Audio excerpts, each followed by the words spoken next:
प्रकृति और प्रकृति के कार्य, क्रिया, पदार्थ आदि के साथ अपना संबंध मानने से ही सभी विकार पैदा होते हैं और उन क्रिया पदार्थ आदि की प्रकट रूपता दिखाई देने लगती है। परंतु प्रकृति और प्रकृति के कार्य से सर्वथा संबंध विच्छेद करके भगवत स्वरूप में स्थित होने से उनकी स्वतंत्र सत्ता उस भगवत तत्व में ही लीन हो जाती है। फिर उनकी कोई स्वतंत्र सत्ता नहीं दिखाई देती। जैसे किसी व्यक्ति के विषय में हमारी जो अच्छे और बुरे की मानता है, वह मानता हमारी ही की हुई है तत्व से, तो वह व्यक्ति भगवान का स्वरूप है, अर्थात उस व्यक्ति में तत्व के सिवाय कोई स्वतंत्र व्यक्तित्व ही नहीं है। ऐसे ही संसार में यह ठीक है, यह वे ठीक है, इस प्रकार ठीक वे ठीक की मानता हमारी ही की हुई है तत्व से, तो संसार भगवान का स्वरूप ही है। हाँ, संसार में जो वर्ण आश्रम की मर्यादा है, ऐसा काम करना चाहिए, ऐसा नहीं करना चाहिए, यह जो विधि और निषेध की मर्यादा है, इसको महापुरुषों ने जीवों के कल्याण के लिए, व्यवहार के लिए मान्यता दी है।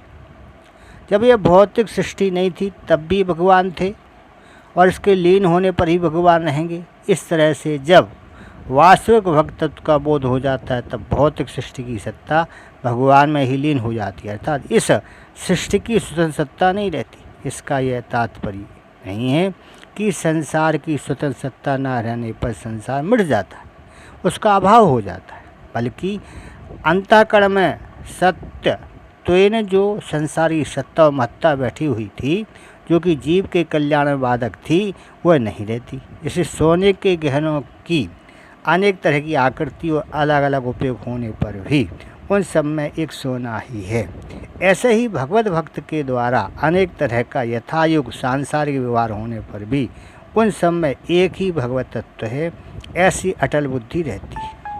इस तत्व को समझने के लिए ही समग्र रूप का वर्णन किया गया है। उपासना की दृष्टि से भगवान की प्रायः दो रूपों का विशेष वर्णन आता है, एक सगुण और एक निर्गुण। इनमें सगुण के दो भेद हैं, एक सगुण साकार और एक सगुण निराकार।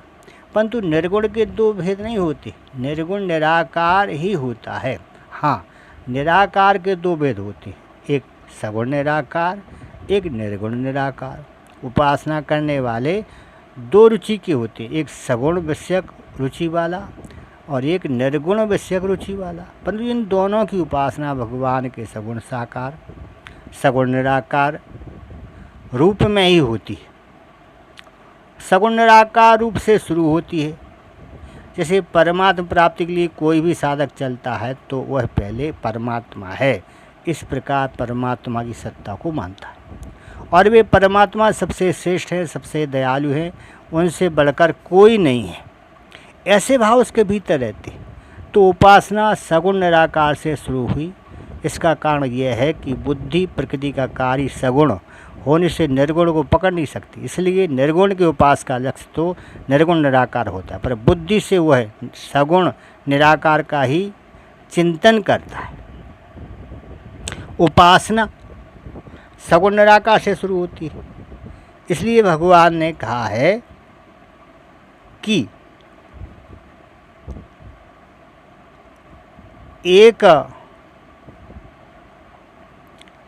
सगुण निराकार की उपासना का और एक निर्गुण निराकार की उपासना का वर्णन किया गया है।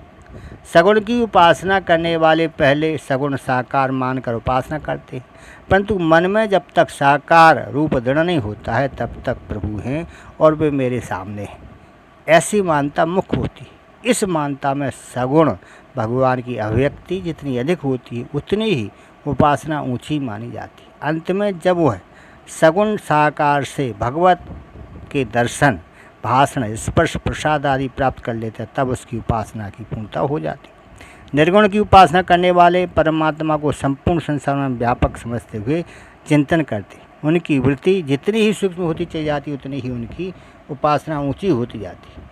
अंत में सांसारिक आसक्ति और गुणों का सर्वथा त्याग होने पर जब मैं तू आदि कुछ भी नहीं रहता, केवल चिन्मय तत्व शेष रह जाता है, तब उसकी उपासना की पूर्णता हो जाती है। इस प्रकार दोनों की अपनी अपनी उपासना की पूर्णता होने पर दोनों की एकता हो जाती है, अर्थात दोनों एक ही तत्व को प्राप्त हो जाते हैं। सगुण निर्गुण का भेद तो उपासना की दृष्टि से है। वास्तव में इन दोनों उपासनाओं में उपास्य तत्व एक ही है। उपासना साधक की रुचि, विश्वास और योग्यता के अनुसार होती है।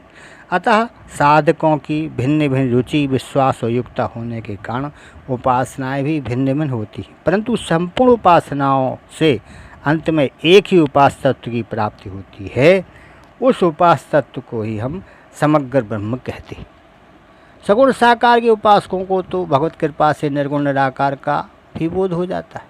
मम दर्शन फल परम अनूपा, जीव पाव निज सहज स्वरूपा।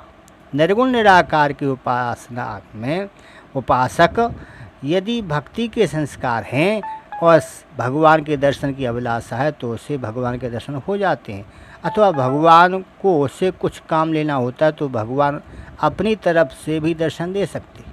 जैसे निर्गुण निराकार के उपासक मधुसूदनाचार्य जी को भगवान ने अपनी तरफ से दर्शन दिए। वास्तव में परमात्मा सगुण निर्गुण साकार निराकार सब कुछ है। सगुण निर्गुण तो उनके विशेषण नाम है। साधक परमात्मा को गुणों के सहज मानता है तो उसके लिए वे सगुण है, और साधक उनको गुणों से रहित मानता है तो उसके लिए वे निर्गुण है। वास्तव में परमात्मा सगुण और निर्गुण दोनों हैं और दोनों से भी परे हैं, परंतु इस वास्तविकता का पता तभी लगता है जब बोध होता है। भगवान के सौंदर्य, माधुर्य, ऐश्वर्य, औदार्य आदि जो भी दिव्य गुण हैं, उन गुणों के सह सर्वत्र व्यापक परमात्मा को सगुण कहते हैं। और इस सगुण के भी दो भेद होते हैं। सगुण निराकार, जैसे आकाश का गुण शब्द है, पर आकाश का कोई आकार आकृति नहीं है, इसलिए आकाश सगुण निराकार हुआ। ऐसे ही प्रकृति और प्रकृति के कासार में परिपूर्ण रूप से व्यापक परमात्मा का नाम सगुण निराकार है। सगुण साकार वे ही सगुण निराकार परमात्मा जब अपनी दिव्य प्रकृति को अधिष्ठित करके अपनी योग माया से लोगों के सामने प्रकट हो जाते हैं, उनकी इंद्रियों के विषय बन जाते हैं, तब उन परमात्मा को सगुण साकार कहते हैं। सगुण तो वे थे ही, आकृति युक्त प्रकट हो गए, इसलिए साकार कहलाए। जब साधक परमात्मा को दिव्य अलौकिक गुणों से भी रहित मानता है, अर्थात साधक की दृष्टि केवल निर्गुण परमात्मा की तरफ रहती है, तब परमात्मा का वह स्वरूप निर्गुण निराकार कहा जाता है। गुणों के भी दो भेद हैं।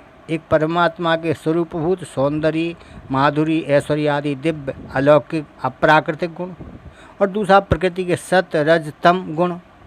परमात्मा चाहे सगुण निराकार हो चाहे सगुण साकार हो, वे प्रकृति के सत रज तम तीनों गुणों से सर्वथा रहते हैं, अतीत हैं, परे हैं।